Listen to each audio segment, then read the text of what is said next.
Il y a des hommes qui construisent des prisons sans murs, et des femmes qui y survivent en silence. Emmanuel rentra ce soir-là, comme tous les autres, le visage fermé, le pas lourd et la colère dans l'âme. Sans un mot, il claqua violemment la porte derrière lui, faisant trembler les murs autant que le cœur de sa femme. Nadia, fidèle à son habitude, s'approcha calmement pour l'accueillir avec tendresse et dit doucement « Bonne arrivée, chérie !» Mais la réponse d'Emmanuel fut sèche, tranchante comme une gifle invisible. Une femme qui respecte vraiment son mari devrait s'agenouiller pour me souhaiter mon retour. C'est moi qui paye tout ici. Le loyer, la nourriture, les factures, tout. Face à ces mots blessants, Nadia ne protesta pas. Elle s'exécuta lentement, le regard bas, se coucha au sol avec résignation et murmura « Bon retour, mon roi ». Chaque soir, ce scénario cruel se répétait, sans fin, comme une pièce de théâtre sinistre. Emmanuel, toujours aussi dominateur, la rabaissait avec une froide assurance. « Tu sais, je suis pour l'égalité des charges à la maison. Mais comme ton compte en banque est vide comme ta fierté, je suis forcé de tout prendre en main. » Il lui jeta alors un billet froissé avec mépris, comme on nourrit un animal. « Tiens, va t'acheter ce qu'il faut, et coiffe-toi, je suis fatigué de dépenser pour tes mèches. » Mais Nadia, malgré l'humiliation, ne se laissa jamais gagner par la colère.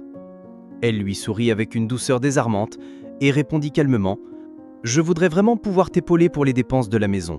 Si tu me permets de chercher un travail, je pourrais contribuer moi aussi. » Ces paroles, pourtant pleines de bonne volonté, déclenchèrent chez Emmanuel une fureur soudaine, presque démente. « Chercher du travail ? Tu veux aller t'asseoir dans un bureau comme un homme ? C'est un rêve ou quoi ? La place d'une femme, c'est à la cuisine, pas dans une entreprise. » Et ainsi les jours passaient, tous semblables, jusqu'à ce que la fatigue, la pression et les factures finissent par l'atteindre. Un soir, épuisé et dépassé, il changea de ton. « Écoute, peut-être qu'on pourrait ouvrir une petite boutique. Tu pourrais m'aider un peu, non ?» Mais alors qu'il réfléchissait seul, une pensée surgit, douloureuse et angoissante. Et si elle réussissait ? Et si un jour elle gagnait plus que moi ?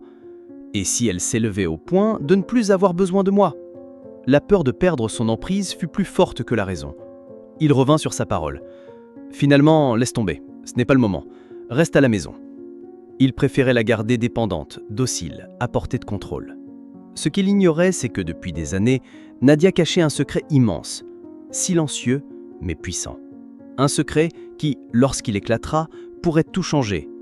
Parce que parfois, ce que tu crois dominer est déjà en train de te dépasser. Ne manquez pas la partie 2 de l'histoire d'Emmanuel et Nadia. Une vérité, une revanche et une leçon.